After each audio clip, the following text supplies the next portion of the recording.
Hi everybody. Today we are going to recreate one of my own creations. I made a jewelry hanger for my daughter a few years ago, and my granddaughter thought it came from the mall. She wanted to go buy a couple more. Isn't she sweet? So we are going to make two matching hangers for her room, for her bows and her earrings. I can't wait to get started. But first, if you really love DIY on a budget, can you smash that like button for me?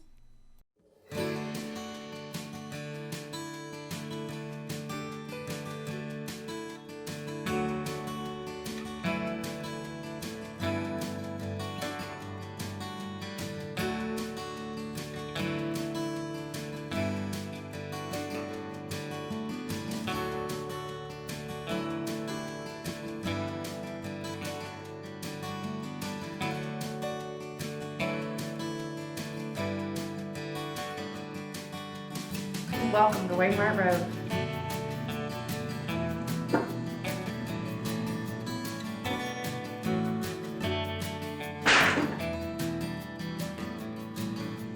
Can't put that on YouTube.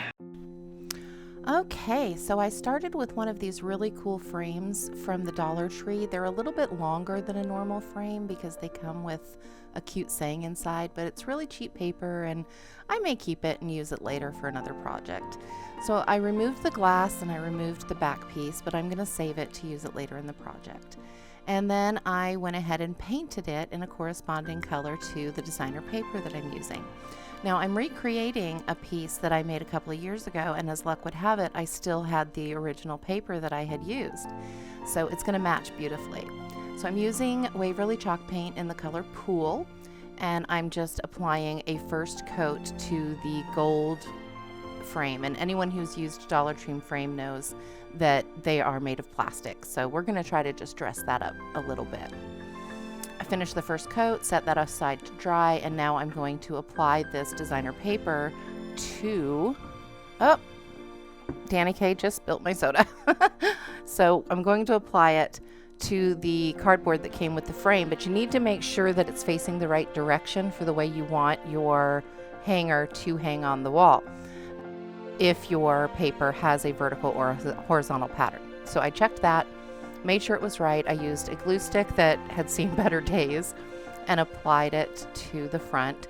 And now I am going to trim the corners off so that I can fold this nice and neatly around the frame itself. And you do that just by cutting, well, you cut the corners off using the corner of whatever you're wrapping as your guide.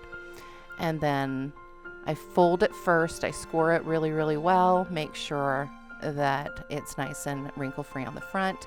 I'm using double-sided tape just to hold it down. And yeah, without fingernails, you know, it's kind of hard to get that off, but I managed.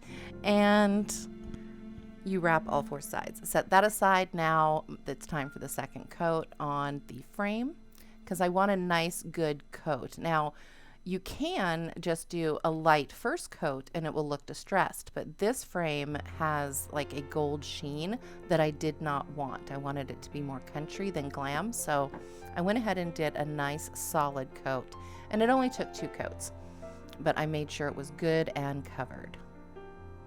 Okay, so second coat is off to dry, and this little container actually holds some varnish that was left over in a bottle. I just poured it into a container to save space in my shelves. And so now I'm applying an actual varnish to protect rather than Mod Podge, because this may hang in a bathroom and this will make it really nice and moisture proof.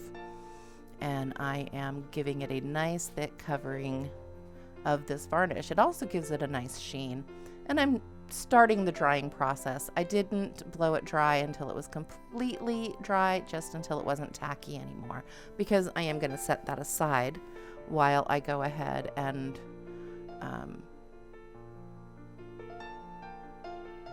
oh, hey, look. Yeah, I set it aside. I'm confusing myself. I set it aside while I went ahead and distressed with the Waverly Antique Wax, dry brushing the frame just a little bit to give it some age and, you know, countrify it. I put a little country coat on it. And that brush is really, really dry. Like I'm scrubbing some of that color on. And then I take that same varnish and I varnish over the frame. I really like this varnish. It's thick and it coats very, very well. And I will put a link in the description of exactly what it's called and see if I can find it for you. If I can't find a link for it, I'll definitely put the name of what it is. I think it's by DecoArt, I think. And then I dried it again, you know, until it was at least handleable, so I could like handle it. So now it's time to assemble. So I'm pulling out the little pieces. Now some people like to pull those out right from the start. I like to use them as little risers while I'm painting. So I pulled out the little clips and then I'm using hot glue to attach that cardboard back in. And it doesn't matter what direction because that won't matter until you attach your new hanger on the back. And just make sure it's stuck in there real well. So now we've got our chicken wire. Now you can buy chicken wire at the Dollar Tree, but this is actual chicken wire from a farm and feed store. And you can get it super cheap. I mean, I got, you know, a 6-foot panel of it for like $1.95 at one point. And this is all that's left. And I'm cutting it down so that there's really just like one little circle and really just the straight line parts. You can kind of see in this inset that there's very little of the chicken wire left, and that's what I'm going to be gluing down with the help of some craft sticks. And that just makes it so you're covering most of the sharp edges for when you hang it. So I'm pressing that down, and then I'm going to cut a piece to go on top of it. And so I will glue the craft stick to the back of the frame, and then I will glue. Yeah, see, I cut a piece so that they would fit within the frame. That's what I did. And then I'm going to cut another piece to go on top. And you just kind of have to fudge it until it all fits. There's really no rhyme or reason to this. You just kind of make it work. And then you load it with glue. I mean, there were times when I was going through an entire glue stick and had to wait for my glue stick to melt some more glue.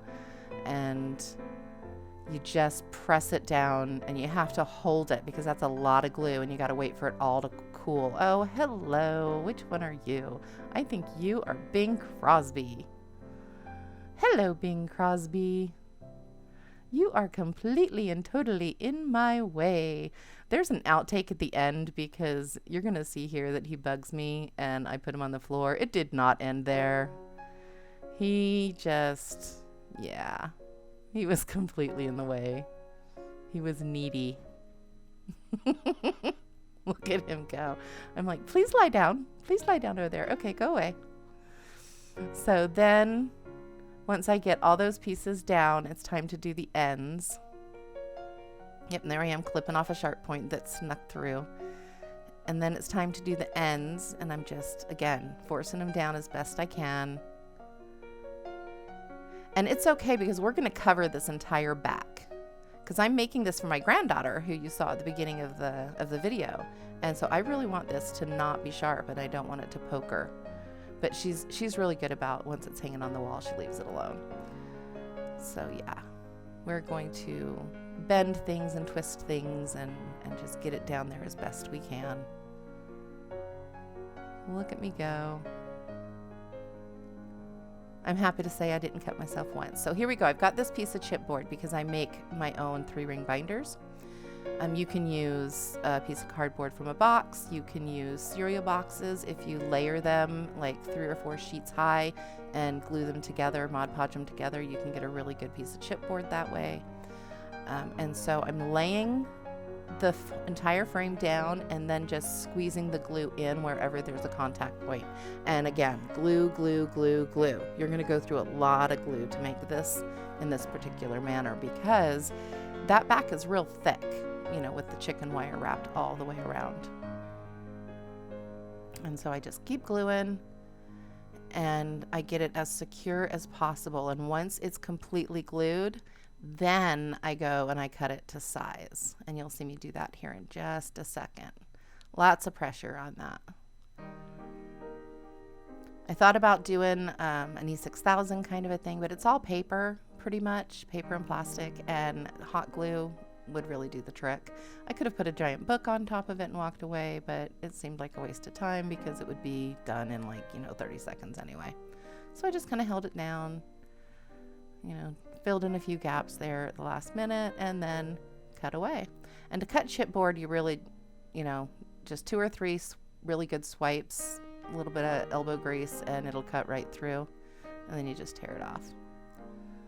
And so then and I kind of angled the craft knife so that it would go underneath, so you can't see it from the front. You will be able to see it from the side. I did not wrap the sides, but you could certainly wrap a ribbon all the way around. You could use craft sticks to create a frame around the frame if you wanted to really finish it off. But I did not do that. And that one was sticking out just a little bit too much for my liking, so I trimmed it in a little bit cleaner, got right up to the glue line, and there we go. And this one is full front coverage of the chicken wire. It's going to hold her little bows, and so it didn't need a space. The other one that I made does have an opening at the bottom because it's going to hang earrings, and if the earrings fall behind, they'll just kind of slip all the way out the bottom. And then I made a pink bow, and this one was uneven, so I ended up trashing it and making a new one, but camera ate my footage, so I didn't show that one. But here are the 2 pieces completed. The one on the top is the one you saw me make. I did a little bow at the top as well. Here's the chicken wire up close. You can see the sheen of the varnish that I placed on the paper and the frame. And there's the one that has the open bottom. You'll get a close-up of that here in a minute. And yeah, I think they came out really cute. See, if the earrings fall back behind, they're just going to slip out the bottom, so you don't have to dig for them. And I really love that blue transparent ribbon. I got that at the Dollar Tree as well. So this is mostly Dollar Tree products. The paper came from Hobby Lobby, and she is just gonna love these. And so here we go. Here are some outtakes for you to enjoy. If you enjoyed this video, please like and subscribe, and I cannot wait to see you next time. Thanks for dropping by.